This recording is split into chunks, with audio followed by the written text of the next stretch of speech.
Who was Yahweh before he assumed the supreme position in monotheistic beliefs? Was he always recognized as the only divine being, or did his image change over time, influenced by neighboring cultures, territorial disputes, and political interests? To find the first clues, it is necessary to go far beyond the traditional religious texts and look at how this name, so full of mystery, began to appear in the records of antiquity. Yud, He, Vav, He. These four Hebrew letters form one of the most mysterious names ever known. Without the use of vowels, as was customary in ancient Hebrew writing, no one knows for sure how this name was originally pronounced. When, as early as the Middle Ages, scholars tried to introduce vowel marks, the doubt persisted. Some versions tried to represent it as Yahoo, Yahoo, Yehovah, Jehovah, but none of them can be said with absolute certainty. Curiously, the first records that mention Yahweh do not speak of a god, but of a region. Egyptian inscriptions from the 13th century BC refer to a place linked to nomadic tribes known for living in the outskirts of the desert. It's very likely that a spiritual figure called Yahweh existed among these groups at an early stage, perhaps as a deity associated with arid landscapes and survival in the midst of scarcity. It was only centuries later that more solid evidence of their worship emerged. An artifact known as the Table Stela, dating from the 9th century BC, reveals a military episode involving the Moabites. On it, King Mesha claims to have defeated the Israelites with the help of Chemos, their god, even defeating the people protected by Yahweh. This detail already shows that Yahweh was, at that time, linked to a specific people, but was not yet seen as the universal sovereign. At that time, religiosity in the region was strongly influenced by diverse beliefs. The worship of many gods was common, and Yahweh was one of many. He was seen as a god who manifested himself in the midst of thunder, war, and mountains, traits also present in Baal, an important Canaanite god. The Canaanite pantheon also revered El, considered the highest of the gods, commonly portrayed as an old man with a serene countenance and a long beard, an image that would later be associated with Yahweh. As time went by, Yahweh began to take on the characteristics of these two gods. She inherited El's appearance and authority, and at the same time competed for space with Baal. But two gods with similar powers could not coexist peacefully, so the dispute intensified. The followers of Yahweh began to fiercely oppose the cult of Baal. Not by chance, the title that had previously been used for Baal, Lord, was gradually replaced in the cult of Yahweh by another, Adonai, still used in Jewish traditions. In this same context, the kingdoms of Israel and Judah followed different religious paths. Israel in the north was more flexible with the presence of images and other gods. Judah, to the south, sought to consolidate a more exclusive cult. What predominated at this time was enotheism. Several gods were believed in, but one in particular was placed above the others. The fall of Israel in 722 BC, taken by the Assyrians, profoundly changed the scenario. Refugees from the north settled in Judah, bringing with them their own beliefs and rituals. This encounter generated internal friction, but also paved the way for important transformations in the faith of the south. In the 7th century BC, King Josiah decided to centralize worship in Jerusalem. He ordered the destruction of altars and any object of worship outside the official temple, including representations of Yahweh, which had existed until then. More than a spiritual reform, it was a strategic move to unify the kingdom under a single belief. Yahweh ceased to be just a tribal god and became the center of a new religious vision, now with universal pretensions. This movement also explains why, in Jewish tradition, there is no strong habit of representing sacred figures in the form of paintings or sculptures. While the northern kingdom accepted the use of images in their rituals, the leaders of Judah considered it an affront. The conflict between these two views ended up shaping what we know today as Orthodox Judaism. Much of what seems consolidated today was actually the result of disputes, adaptations, and political decisions. And when you start to look at these details that have been left out, you can see the deeper layers of history. There is much yet to be revealed, and it all begins by questioning the origin of a name that, for millennia, has been held in reverence and awe. Among the many stories preserved in ancient scripture, there is one that stands out not only for its symbolic impact, but also for the possible intention behind its creation. The well-known golden calf passage describes the Israelites forging a golden statue while Moses had not yet returned from the mountain. The image is strong. The people, impatient, indulge in idolatry, and the divine response is immediate and furious. However, there are those who see in this scene more than a spiritual warning. Many scholars believe that this account may have been a veiled criticism of the worship practiced in the Northern Kingdom, where the use of images was common. A subtle and effective way of reinforcing the legitimacy of the tradition established in Judah. In this effort to centralize and control, Yahweh was gradually elevated to a higher position. His connection with the sky, with natural phenomena such as rain and storms, was vital for a people whose agriculture depended on these forces.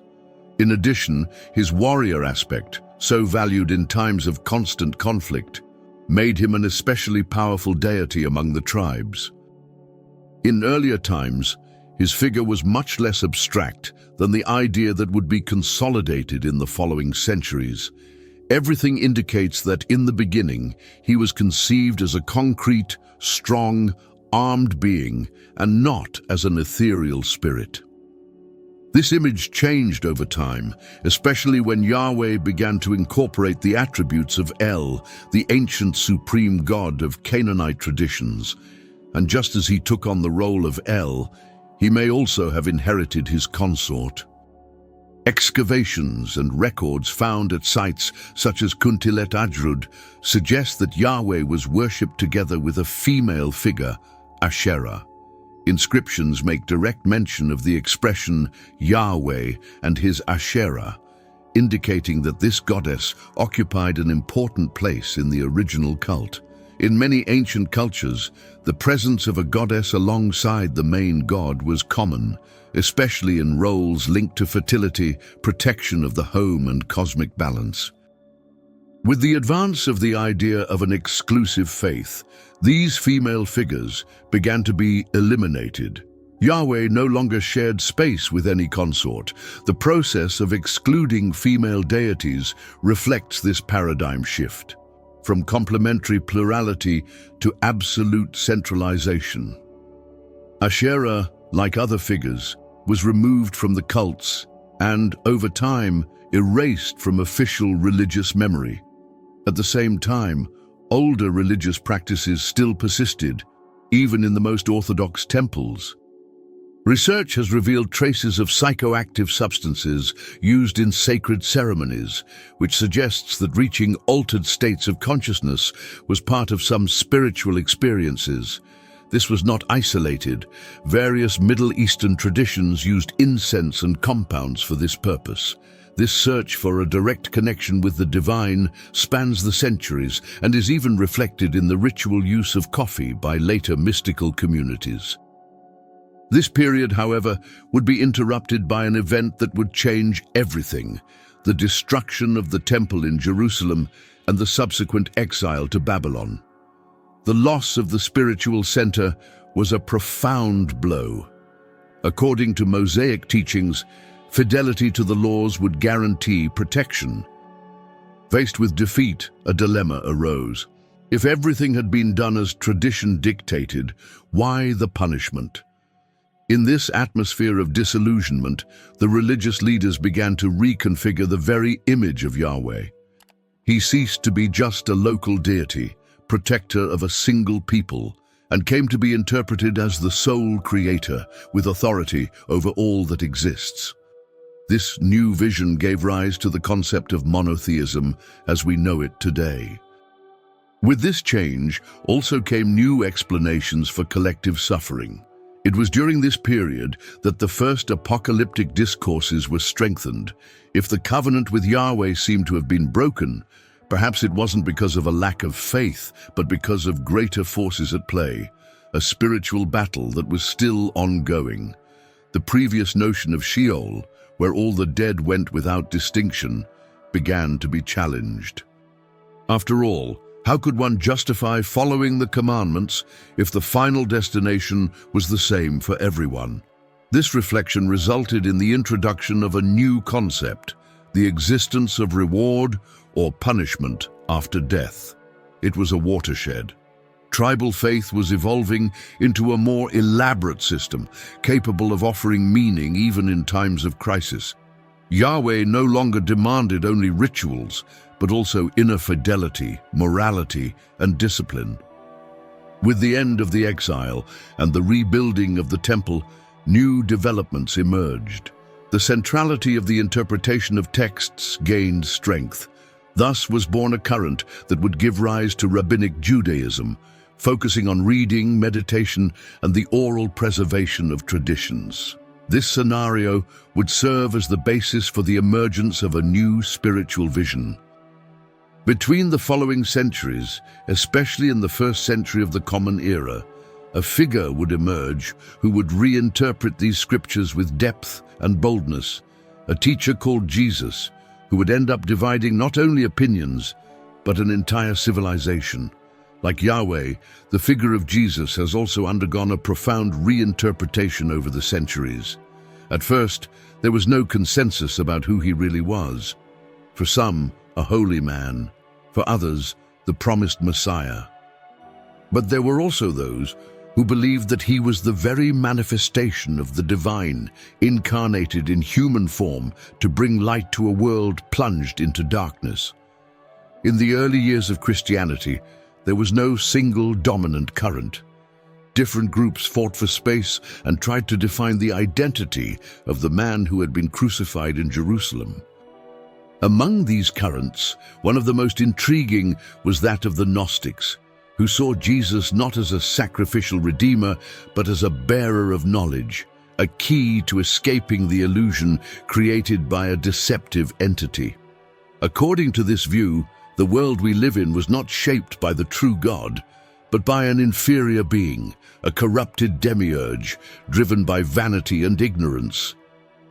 This demiurge, for the Gnostics, was identified with Yahweh himself, the one who created the material world, full of pain, injustice, and confusion. Within this framework, Jesus appeared as the emissary of the hidden God, coming from a higher reality to awaken the divine spark that exists within every human being. This way of looking at existence clearly reflected a fusion of ancient ideas. The Platonic writings, especially those of Plato in his work Timaeus, already presented the concept of a cosmic craftsman who shapes the universe from perfect models. But the world that results from this can never be perfect, as it is bound to matter. The Gnostics went further. They turned this imperfection into an error, a prison designed to keep humanity asleep. It was a daring combination: Greek philosophy, Jewish elements, and a radical reading of Jesus' words. This made Gnosticism dangerous in the eyes of those trying to establish an official doctrine. The very notion of orthodoxy was born from this context, as a way of separating what would be considered the correct faith from what would be treated as deviation.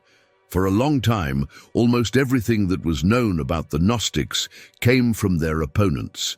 Irenaeus of Lyon was one of the main figures in this task. Writing in the 2nd century, he dedicated his work against heresies to combating these doctrines, painting them as spiritual aberrations that corrupted the true faith. But the original content of the Gnostics remained inaccessible. This changed dramatically in 1945, when a discovery in the Egyptian desert revealed a collection of manuscripts preserved for almost 2,000 years. Known as the Nag Hammadi texts, these codices brought to light Gnostic thought directly from its sources. Works such as the Gospel of Thomas and the Gospel of Judas revealed interpretations that questioned the foundations of institutionalized Christianity. In some passages, Jesus teaches in silence or laughs at those who believe his death was necessary, a stark contrast to the accepted Gospels. Among the most notable critics of the Gnostics was Plotinus. Although also influenced by Platonism, he disagreed with the Gnostics' extremely negative view of the physical world. For him, everything emanated from the One, the supreme reality, and matter, although imperfect, was not evil. It was merely a distant reflection of its origin. While these disputes were taking place, Christians of different persuasions were being persecuted by the Roman Empire. Refusing to worship the local gods or the emperor, they were seen as subversives. Even so, the Christian faith was gaining strength, spreading among all social strata. This reality began to change radically when Emperor Constantine adopted Christianity and, through the Edict of Milan, made its practice official. A few decades later, the Edict of Thessalonica made it the official religion of the empire, putting an end to the times of repression. With recognition also came the challenge of doctrinal unification. Various conflicting interpretations needed to be aligned, which led to the first councils being held. At the Council of Nicaea in 325 AD, Arianism, which denied the full divine nature of Jesus, was rejected, and for the first time, a set of common beliefs was outlined. From then on, disagreements were dealt with severely, and the path to heresy became increasingly narrow. With the fall of the Western Roman Empire in the 5th century, the center of power in Europe underwent a drastic reconfiguration. The structures that supported the imperial administration collapsed, but one thing remained standing: the Church. In the midst of the chaos, it came to occupy a decisive space, not only in the spiritual field, but also as the guardian of knowledge and organizer of the social fabric. Monasteries became centers of study, copying manuscripts and preserving ancient traditions. It was the beginning of a new era, where faith and power went hand in hand. Meanwhile, on the eastern side of the empire, Byzantine Christianity flourished under the rule of Constantinople. With its own distinct theology and practices, the Eastern Church developed its identity in parallel. The differences between the West and the East, both theological and political, intensified until they culminated in a definitive separation in 1054. This was the so-called Great Schism, which formalized the division between the Roman Catholic Church and the Eastern Orthodox Church. But this historic split did not end the trajectory of beliefs about the divine. On the contrary, shortly before this rupture, a new tradition emerged in an unexpected region. In the 7th century, a new creed emerged from the sands of the Arabian Peninsula. Islam, led by Muhammad, presented a renewed vision of God, radically centered on his absolute unity. Unlike Christianity, which introduced the idea of a God divided into 3 persons, Father, Son, and Spirit, and Judaism, which maintained a direct connection between the divine and the history of Israel, Islam established a much more rigid conception of oneness. Allah does not share his divinity with anyone. He has no form, face, or any element reminiscent of the human condition. No son, no intermediary. This total refusal to anthropomorphize definitively breaks with the divine representations that have marked other Abrahamic traditions. In the Quran, Jesus does appear, but not as a divine figure.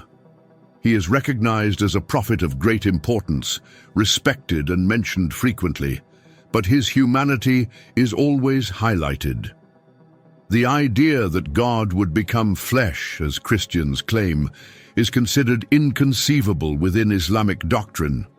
For Muslims, this would be to limit the infinite. Moreover, Islam is not limited to the spiritual dimension. Its religious legislation, the Sharia, regulates everything from the most intimate aspects of faith to the laws that govern collective behavior. Although there are different interpretations, some lines are taken literally, leading to clashes between contemporary values and traditional worldviews. What is most impressive about this journey is the thought that it all began with a tribal deity, possibly worshipped in the mountains and deserts by small groups with no scriptures or temples. Seeing how this figure has been modified, reformulated, and reinterpreted over the centuries raises an inevitable question. Are we dealing with a supernatural being or an idea shaped by political and cultural needs? History seems to favor the second option. Yahweh, in his first mentions, was nothing more than a regional deity. The way it was absorbed and transformed by different peoples shows how religions evolve according to context. If there were a clear and definitive revelation, why would it be fragmented, contradictory, and subject to so many reinterpretations? There is no archaeological record or objective evidence to prove that Yahweh has always been seen as the creator of the universe. Quite the opposite. He starts out small, associated with war, thunder, and vengeance, and only later receives attributes of mercy and justice. This fits the pattern of cultural construction rather than a constant and unchanging divine manifestation. If you look closely, you can see that this transition accompanies the movement of societies, their wars, alliances, and crises. Faith, therefore, does not appear as a pure response from heaven to earth, but as a reflection of human dynamics. What was convenient for a king became doctrine. What threatened religious authority became heresy. And here comes the question of suffering. If there is one thing that challenges any religious view, it is the existence of evil, human pain, natural disasters, unexplained tragedies. All this seems to contradict the idea of a just and omnipotent creator. Christianity has tried to answer this dilemma with notions such as free will and original sin, but these explanations always left gaps. The Gnostics, on the other hand, faced the problem head-on. For them, the world was imperfect because it was the work of an imperfect entity. There was no reason to justify suffering because it was inherent in a corrupted creation. The solution was not to accept this reality, but to overcome it. Liberation from the material world thus became the great spiritual goal. This vision may seem radical, but it directly answers the question that so many avoid. If God is good, why does he allow so much pain? Perhaps because the world was not created by a good being. That was the Gnostics' answer. Disturbing, yes, but coherent within their logic. Of course, this idea also raises dilemmas.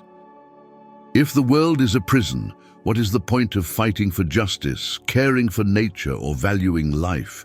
Gnosticism taken to the extreme can lead to apathy or the abandonment of moral responsibility. But perhaps the value of this view lies precisely in forcing us to face our discomfort. The most comfortable answer is not always the most honest. Yet many people continue to cling to these beliefs, not because they resist reason, but because they offer comfort.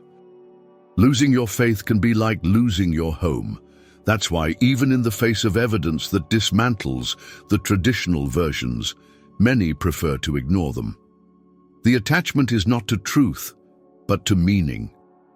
Is it worth holding on to a belief just because it comforts?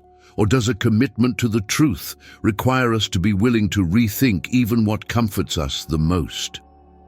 When we look back at the long journey of a God who began in the shadows of the tribes and reached the center of the world's greatest religions, perhaps it's time to consider that this story says more about us than it does about the divine.